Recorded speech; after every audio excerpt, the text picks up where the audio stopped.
and roles in data. Sorry. Never get the right time for it. Right. So we're going to be looking at various themes around loan working and data protection this afternoon. I'm going to crack on because I'm conscious that I want to make best use of your time.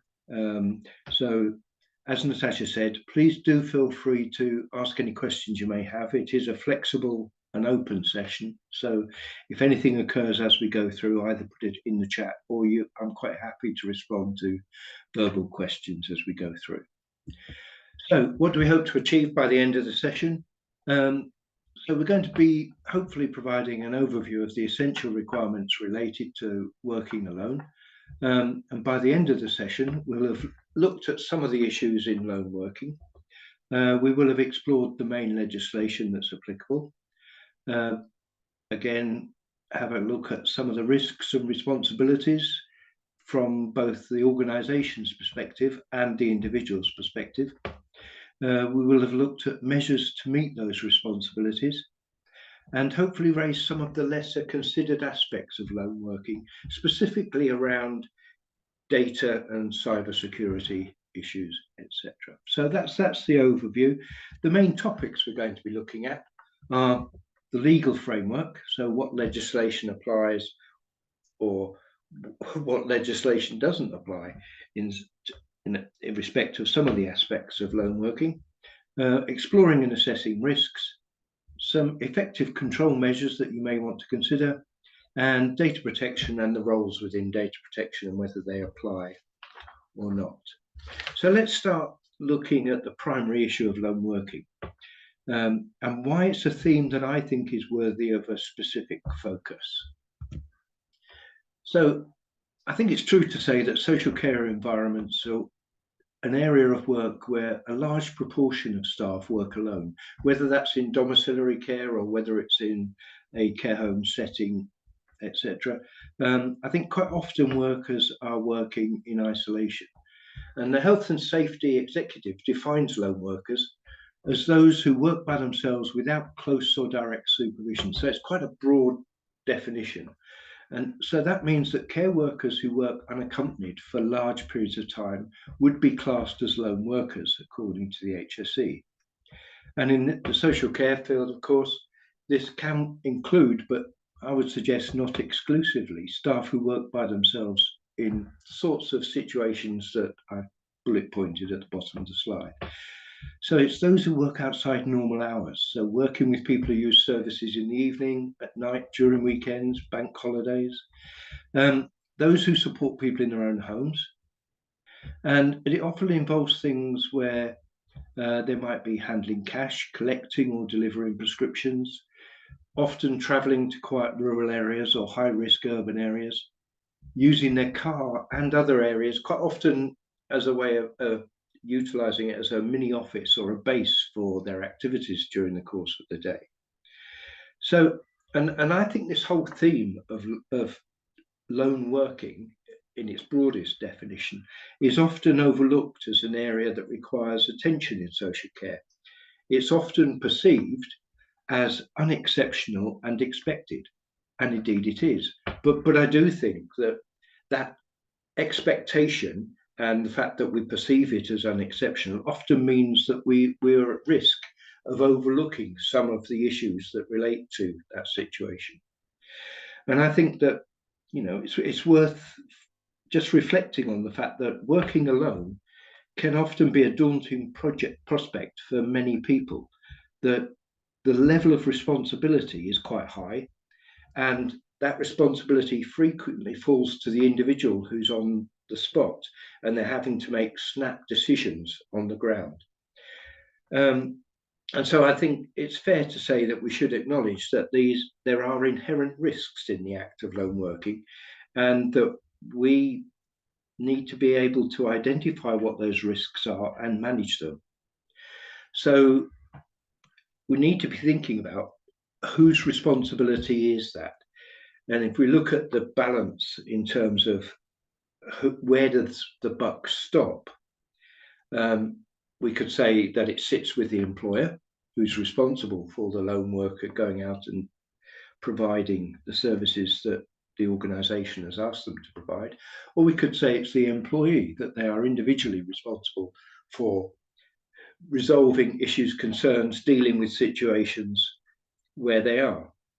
However, I would suggest that it's much more of a balanced picture than the one we have on the slide, that it's actually a dual responsibility, that which side of the seesaw carries most weight depends upon the situation and the predictability of that situation.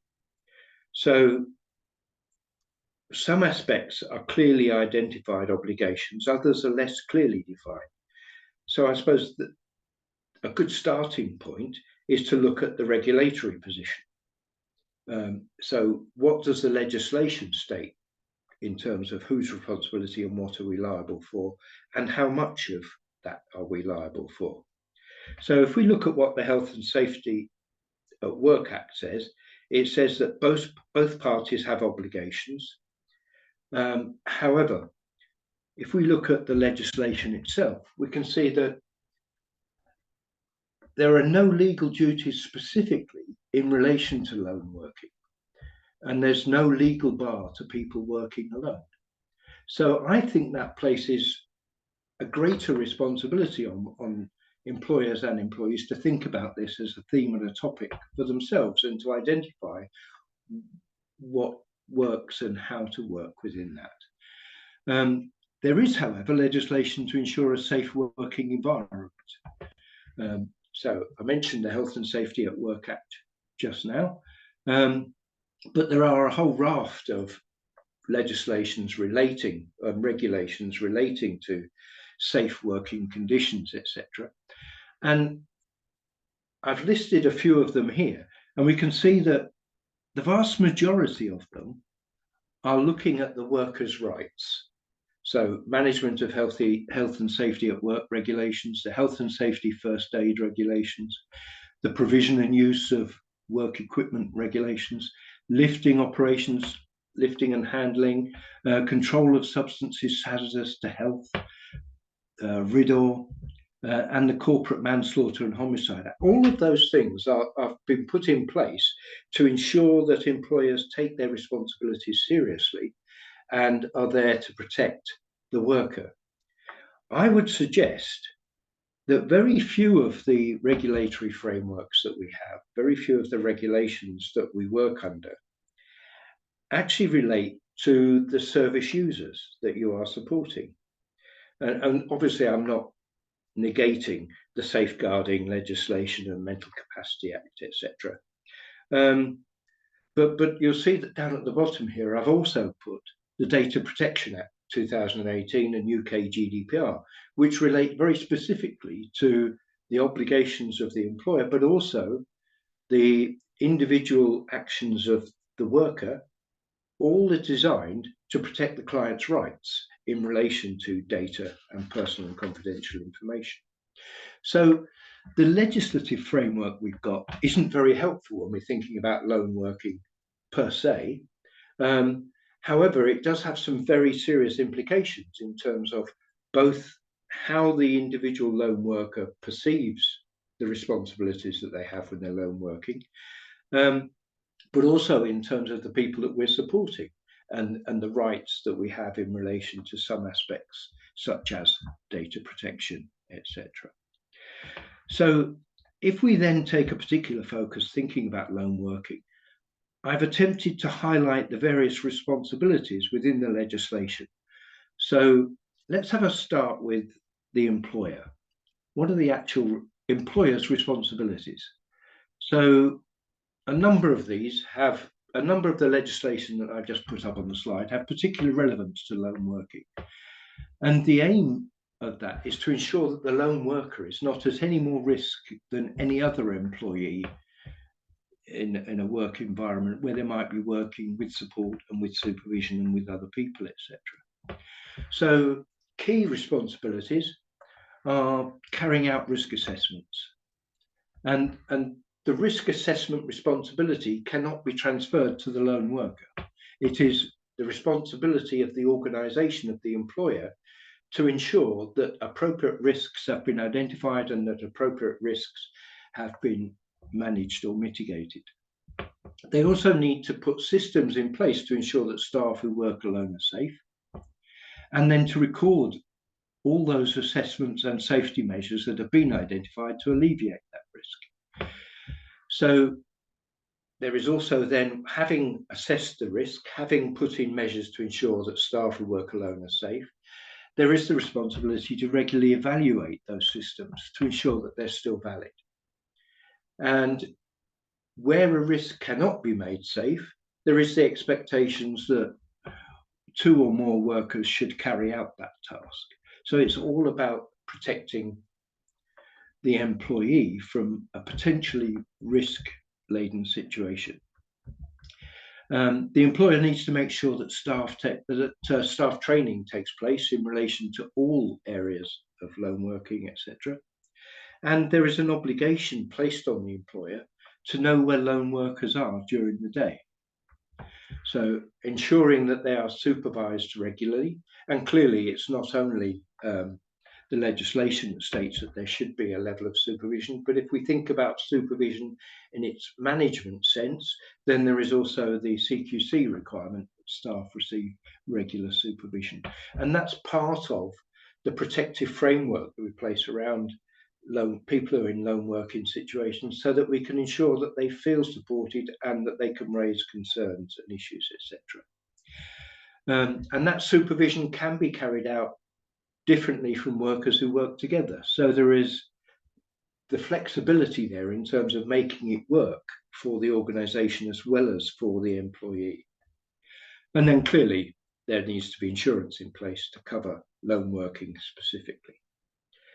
So that's the responsibilities of the employer, looking at the overall legislative and regulatory framework. If we then look at the employee responsibilities, reminding you that there is that balancing act, that it is not just the employer, it is also the employee, as with all health and safety elements. They need to be able to take reasonable care of their own and other people's safety. So that's one of the areas where I feel that there is that level of responsibility that sits with lone workers, where they have to evaluate the current situation at that moment in time and make on-the-spot decisions. They need to have awareness of their surroundings and the possible threats to their personal safety when working alone. And they should be involved in the risk assessment process that we undertake in order to be able to identify any safety measures that are required. So it's not an activity that's done in isolation. It should be done with the workers in terms of understanding from their perspective what they see as the risks. And there is a responsibility that they should remove themselves from the environment if there is an immediate danger to their safety. Coming back to the training element, they have a responsibility to undertake and follow training provided to ensure their safety. And I think the and follow bit is really important here. We provide, or you as employers provide, an awful lot of training to staff. But the responsibility is theirs in terms of both understanding and implementing the training that they receive.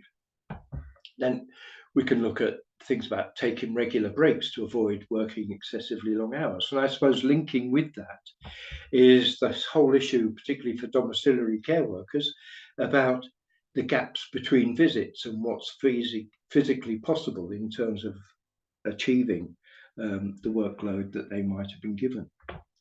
But clearly you can see I've highlighted in the middle of the slide there, they have an obligation to follow the organisation's policies and procedures.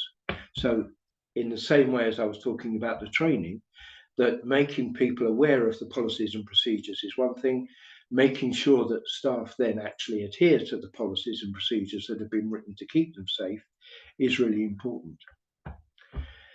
Using equipment in accordance with the training given and not misuse it. And they have a responsibility to let the employer know when whatever safety measures have been set up are not sufficient for the actual situation or the change situation. That's why it's so important to review on a regular basis. And significantly, they also have a duty to tell the employer when they have encountered a near miss or where there are new risks to the safety that were previously unidentified. So risk assessment is not a one-off activity, it's an ongoing activity where we look at what is it for this particular situation, and if we find that particularly where there might be a near miss, all too often staff fail to record or report things if they don't actually happen. And certainly linking with that, there is a duty by the employee to report to the employer any actual accidents or incidents that occur using the proper organizational procedure. And it's only in that way that the employer can become aware of the risks and the potential hazards that are out there, but also it's about ensuring that the organization can cover their responsibilities as well as the individual. So the staff need to be aware that the reporting process is incredibly important in terms of that. So within everything that we've looked at so far, it's apparent that one key area that's familiar to all of you, I know, is of paramount importance, and will have specific variations according to your service, your client base, the nature of your business itself, and that's risk assessment. And the areas that will require risk assessment will be unique to your context, even though there's going to be crossovers because of the nature of what you do and how you do it. So let's just have a think about risk assessment. And one aspect that I would want to emphasize is that we're talking here about both the formal and the informal. So whilst we look at the employer's responsibilities as being about carrying out risk assessments in order to protect the employee and the service user where that's appropriate, there's also the informal risk assessment, and that's particularly where the lone worker is a key player, because they will need to be doing informal risk assessments on an ongoing basis in order to be able to make the judgments that we were talking about within the previous slide.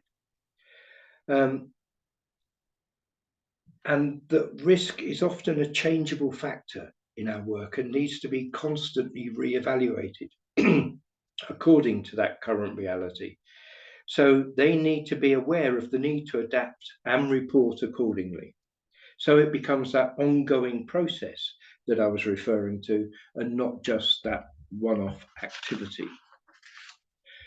So in a lone working environment, it's relatively simple to identify some of the core common risk areas, and we can see them as falling into two main categories, I think.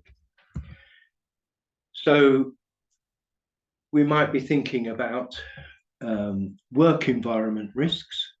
So, for example, where people are traveling around in order to perform their functions, they might be walking from one site to another, and particularly in higher crime areas, there are obvious risks that we need to consider and think about.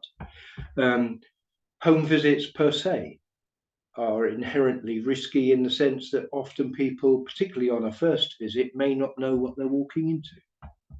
Working hours, early mornings, late evenings, the core periods when we're providing the services, etc., create some potential risk areas. Clearly, the nature of the work dictates that sometimes we're dealing with vulnerable people.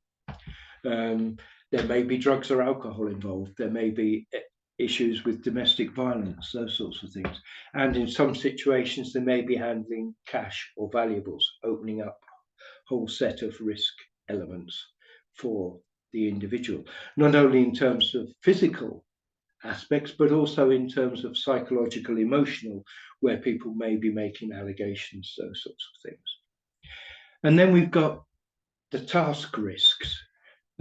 So some of these are the risks that you'll be familiar with the risk assessments you'll be familiar undertaking, such as moving and handling. And I'm sure all of you are familiar with the various processes you need to go through in terms of working out what's safe in terms of moving and transferring people in the work environment. kosh substances, health risks, emergencies, so dealing with the emergencies in terms of illness, accident, those sorts of things. And then one that I want to just touch on a little bit here is the issue of the issue of isolation for lone working and indeed home workers as well. And I think that's quite often underrated for lone workers. As mentioned earlier, the responsibilities that are attached to lone workers have the potential to increase stress and anxiety, and a sense of carrying all of the weight in the situation. So some of the measures that we need to put in place in order to demonstrate support for the individuals who might be experiencing these things, again, bearing in mind that some of the clients that they might be working with could be creating all sorts of stresses and emotional pulls on the individual lone worker.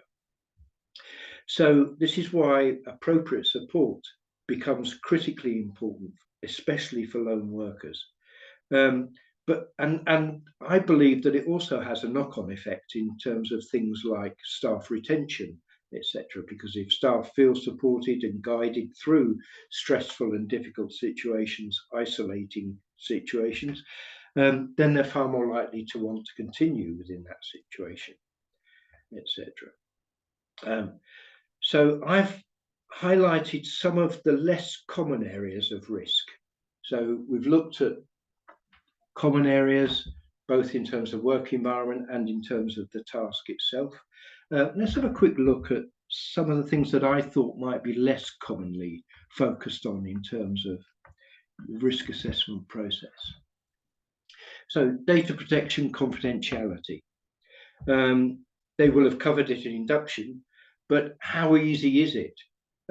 Particularly for people who've been working in isolation for a while, when they do meet with colleagues, etc., to discuss things they shouldn't be discussing. So confidentiality is a critical element.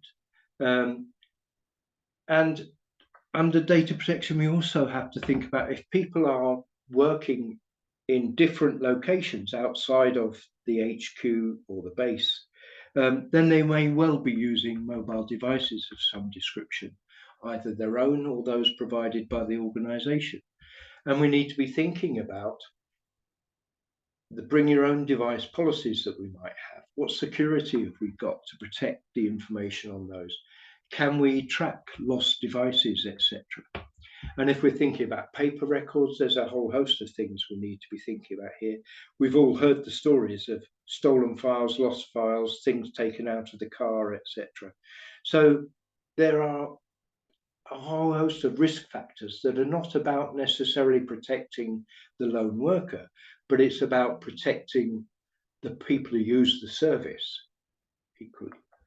And in terms of cybersecurity, the more we rely on remote working and the use of mobile devices, etc., we need to be highlighting with our staff the importance of password practice, mobile device updates, the awareness around social engineering and the risks of phishing attacks, etc., etc. And of course, making sure that people are aware that the use of public Wi-Fi is unsafe. So there are the commonly thought of areas around risks within lone working, and then there's the less commonly thought of areas, in my experience, around that situation. And there's also then this, what are we trying to do? Are we trying to protect the employee? Are we trying to protect the organization? Or are we trying to protect the people who use the service? And I would suggest that we need to take it in the round and think about it in a holistic way in terms of lone worker support and lone worker risk assessments, etc. So whatever the risk area for our context, the process is the same. So we've got to identify the hazards. We've got to identify who might be at risk from those hazards, and then determine whether or not we can eliminate those risks. And quite often the answer is no, we can't. So we need to be thinking about then what control measures could we use in relation to the particular risks that we've identified within our context. So what are the sorts of hazards we could be talking about? quite often the challenge is to identify what they are and then juggle the multitude of the potential hazards in a given situation. And I think in order to gain a grasp of how to manage that process, it can be helpful to break the task down into chunks. So I often will use the PET analysis. So we've got hazards that relate to people, either hazards from people or hazards to people. So what are the people element within this situation that could raise some hazards or potential harm? What is it within the environment that could lead to potential harm to either the worker or the person who uses the service? And then there's the task that we looked at earlier in terms of the nature of the activity that we're undertaking per se.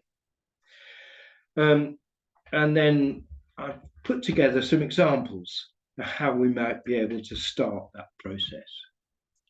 So, for example, the organisation might need to ask itself, is there a risk of violence? And I would suggest that has to be, if we're thinking about protecting the lone worker or the individual service user, the starting point has to be the big stuff. So is there a risk of violence? Are there certain groups within our workforce who might be more at risk? So do we have young, inexperienced workers? Do we have disabled workers, pregnant women? Have we got temporary members of staff who may not be so familiar with the task that we're undertaking? And then we can be thinking about the specific lone workers in terms of them being medically fit for the job at hand. Are they physically and psychologically fit to work alone? Not everyone is suited to lone working. And part of our assessment of when we're allocating work, etc., is to be thinking about, is this individual the right individual for that particular situation? Do all staff understand the risks and the safety measures that are inherent within this particular context?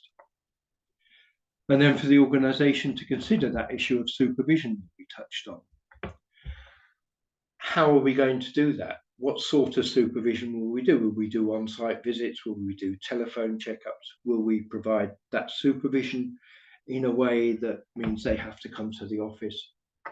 Again, context will dictate what works and what works effectively, providing we're coming at it from the perspective of providing the support that the supervision is supposed to provide.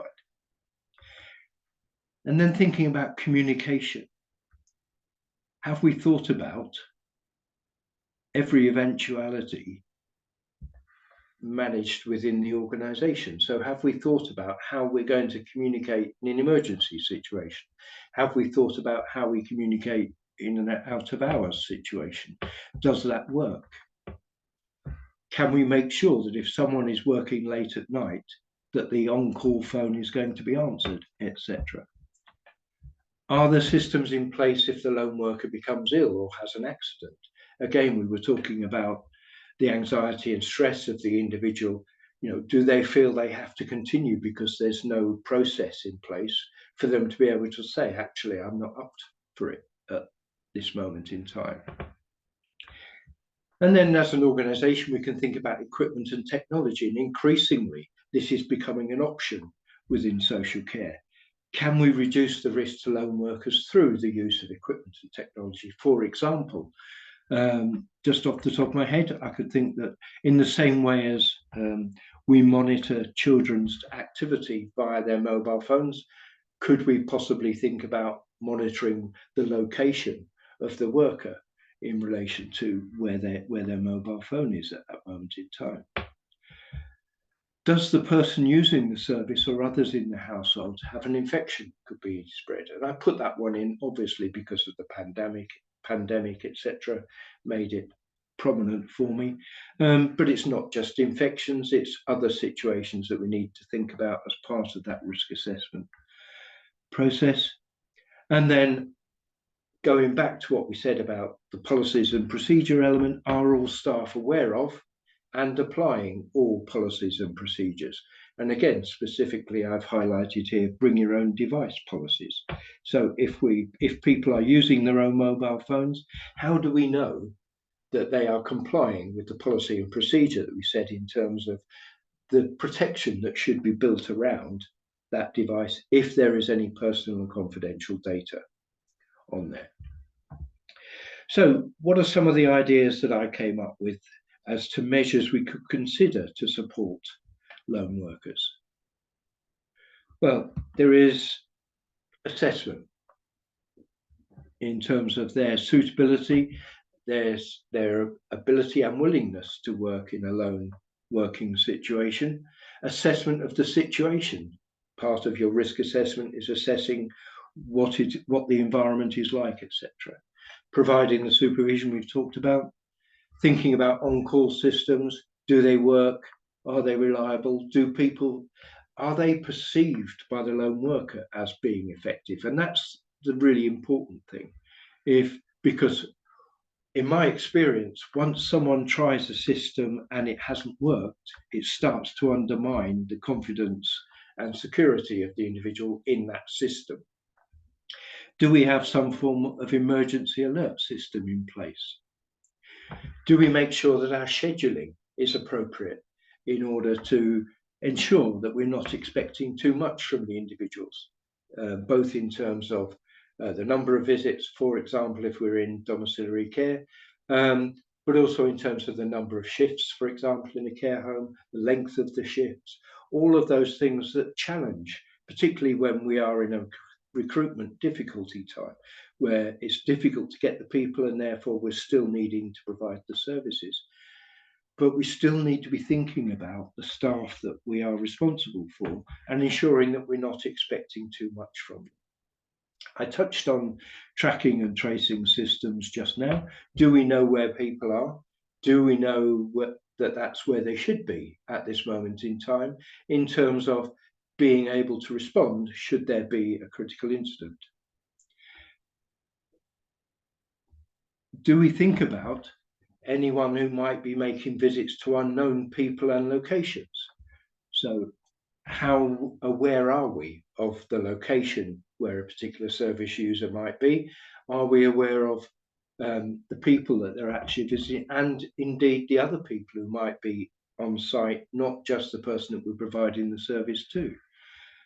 Moving and handling, I'm not going to talk to you about that. You know more about that than I do.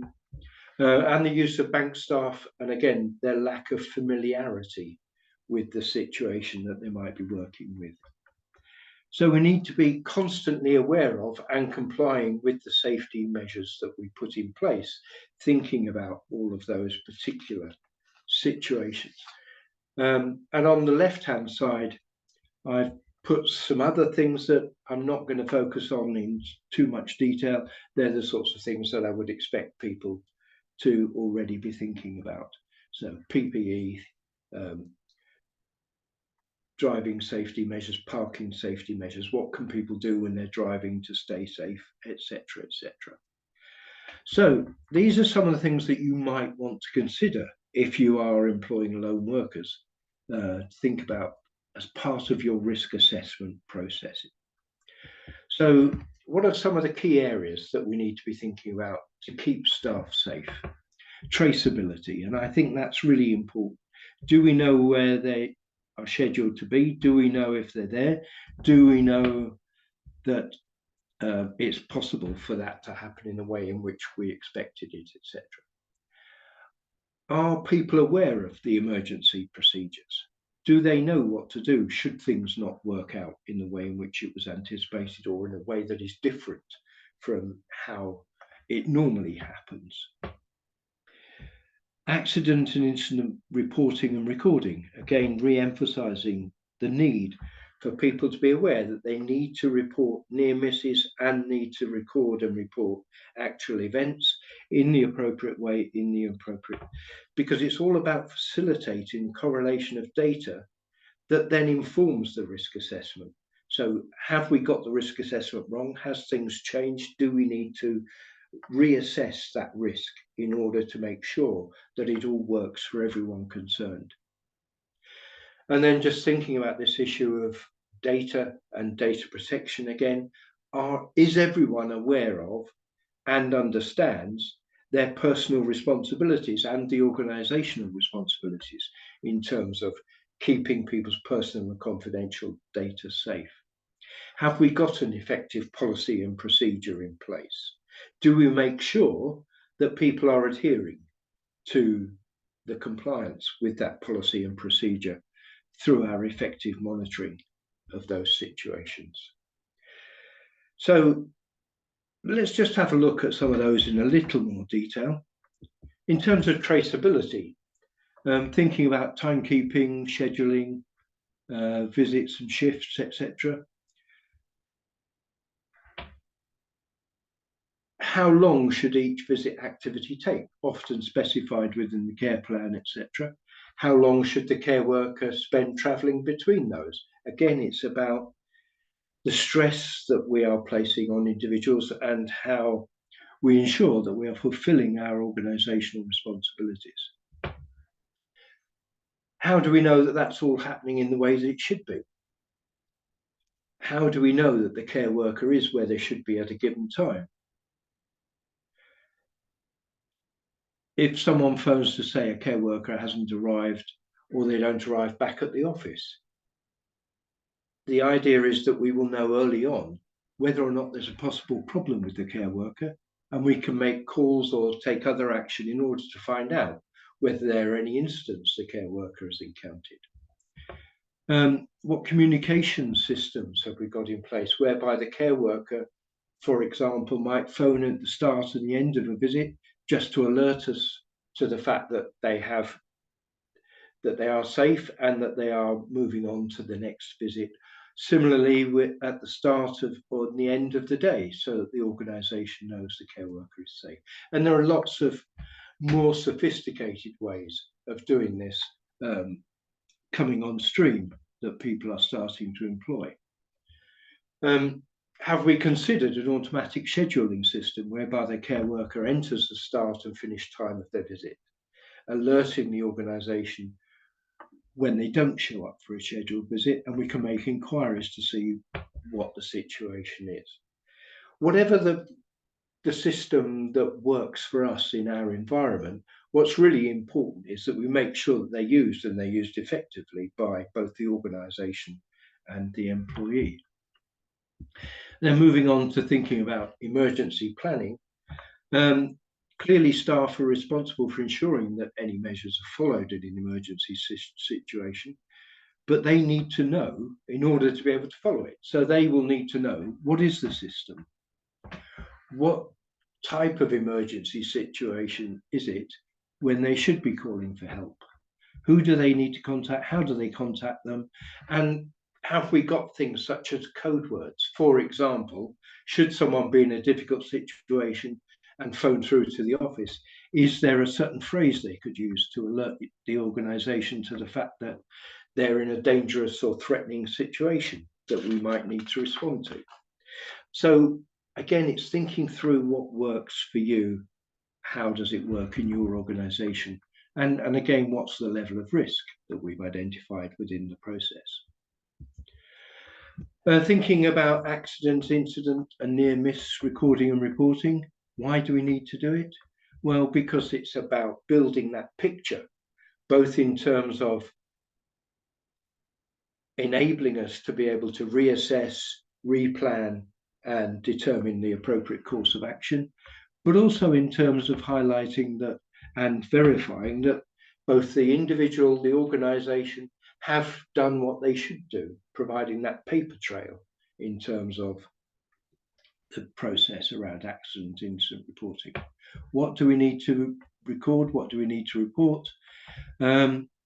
Details of any injuries specifically, details of the care worker, if there was an assailant, who was it, witnesses, car registration numbers, etc. Has there been a data breach as a consequence of the situation? When was it? Where was it? What did we do as a consequence? Then we need to be thinking about whether or not the specific situation covered was covered by the risk assessment, and review whether any security measures are still valid, or whether we need to think about it. If it's a new situation, again, what do we need to do to deal with the emerging situation now? And again, just to emphasize the near misses element, they really mustn't be ignored because they may provide valuable intelligence for new risk assessment or action, etc. And you can see that I've highlighted in the middle of this particular slide the issue of a data breach. So I thought it might be useful to provide an overview of the importance of data protection, because it does relate particularly to where people are off-site, beyond the controls and oversight of the organization, etc. So the first thing I would want to emphasize is that home-based care or non-care homes are not excluded from the developments in terms of the digitization of social care, which is then increasing the potential risk for data breaches, etc. And therefore, home-based care and non-care home situations are not exempt from the requirements. I also want to emphasize that size doesn't matter. It doesn't matter how big your organization is. It can be a multinational global corporate, or it could be a small individual service with only a handful of service users, etc. The same requirements apply. It's about how do we then interpret the standards and how do we make them work within our environment. And it doesn't matter what type of records we use, whether we use digital social care records or we're still using paper records, doesn't matter, the requirements remain the same. Because the data protection is about ensuring that people can trust you to use their data fairly and responsibly. So if you collect information about individuals for any reason other than your own personal, family, or household purposes, you need to comply with the requirements. And those requirements are specified within the Data Protection Act 2018, which incorporates the UK GDPR. And the way the legislation is structured is that it takes a flexible, risk-based approach. And as I said, that puts the onus on you as an organization to think about and justify how and why you use the data that you use.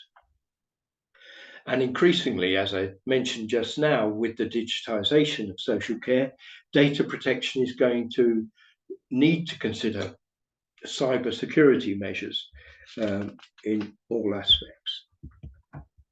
So what does it actually say? Well, it's all about protecting people's personal data and their privacy. And it's designed to regulate how organizations process or use people's data. So it's putting the people who use the service, the people whose data we hold and use on a routine basis, at the heart of the protection. So it does apply to care providers, and it's about the Data Protection Act 2018, GDPR, and just re-emphasizing it's not just electronic data and information. It's enforced by the Office of the Information Commissioner, and there are very hefty consequences that the Information Commissioner can apply where we don't fulfill our obligations under these requirements. And as I mentioned, it's a flexible approach based on key principles. So we need to be thinking about, if it's the onus is on us to comply with the requirements, then we need to understand what it's actually saying to us. So what's personal data? Anything that could directly or indirectly identify someone. So that could be their contact information, their employment records, training records, etc. So the key is, it's about, do we know who this data is about purely from the data? And that can include social media. So it doesn't need to always include a name, a payroll number, or even an email address could be sufficient to identify someone. And it's not a one-size-fits-all situation. that if the information is deemed to be special category data, then we need to be especially careful with that, and there are additional requirements in terms of what we do and how we do it. Special categories of personal data include race or ethnic origin, political opinions, religious beliefs or similar beliefs, membership of a trade union, genetic or biometric data that's used for identification, the data subject's physical, mental health or condition, their sexual life, or criminal convictions. So thinking about a social care environment, you will be dealing with personal sensitive data on a regular basis. Race or ethnic origin, religion, physical, mental health or condition, and potentially sexual life are routinely gathered as part of the process of contracting to provide a service. So a large proportion of the categories of personal data are that you will be collating and using on a regular basis will be deemed to be sensitive personal data.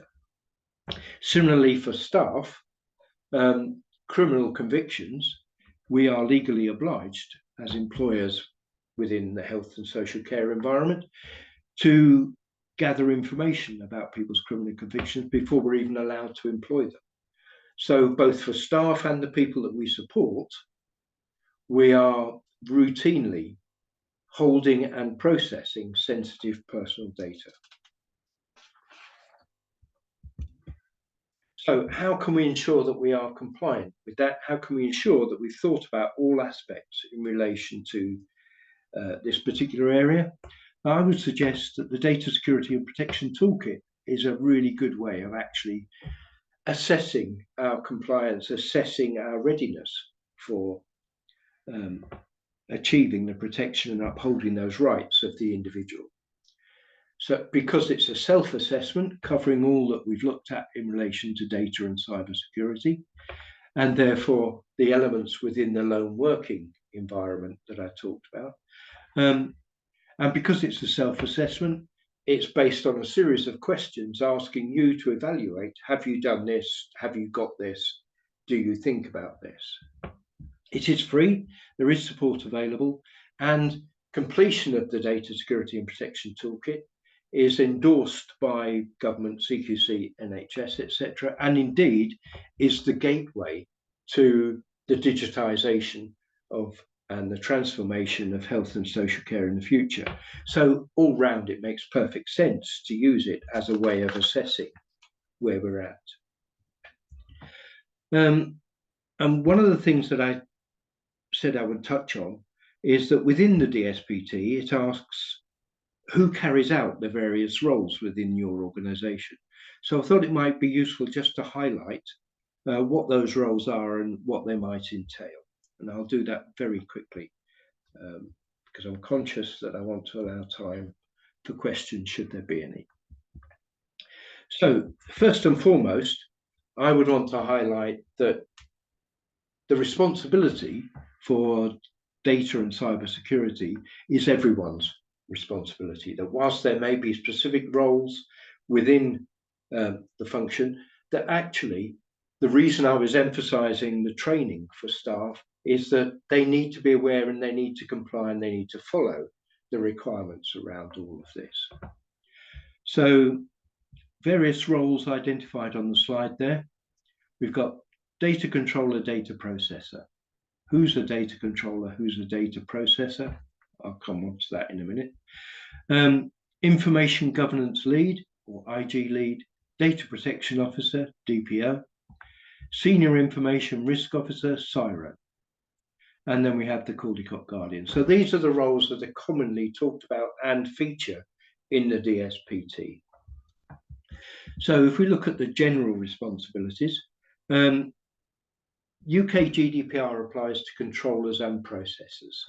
So the controller is the person who determines the purpose and means of processing the personal data.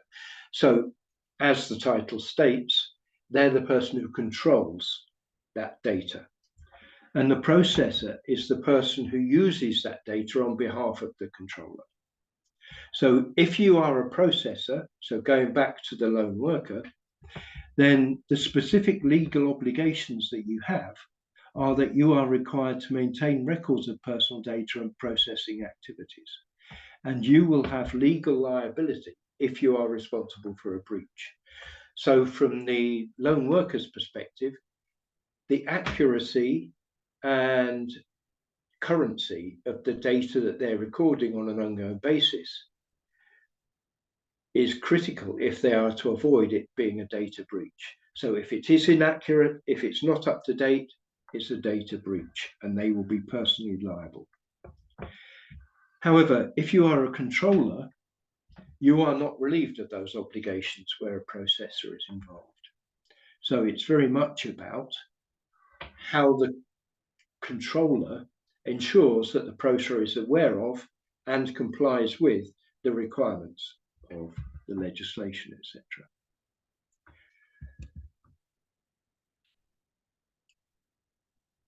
I think I'm going to skip through this bit quite quickly. Information governance lead, I will just touch on.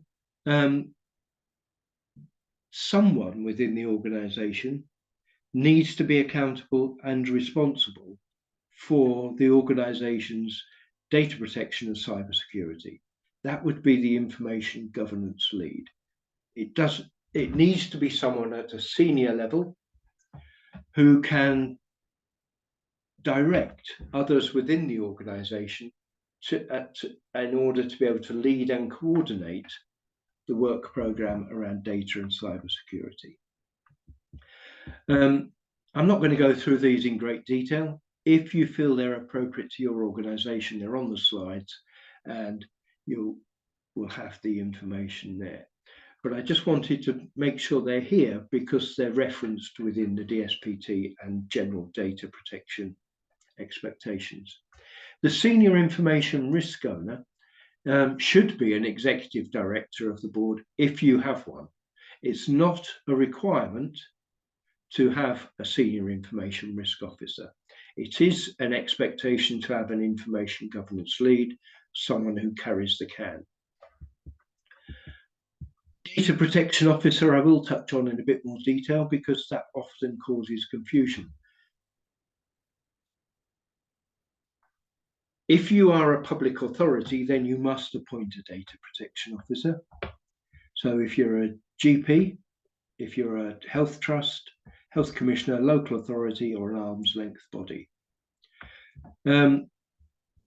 Other data controllers or processors must also appoint a DPO where they process special category data on large scale or perform regular and systematic monitoring of data subjects. So that opens the question in terms of, does a care provider have to have a data protection officer?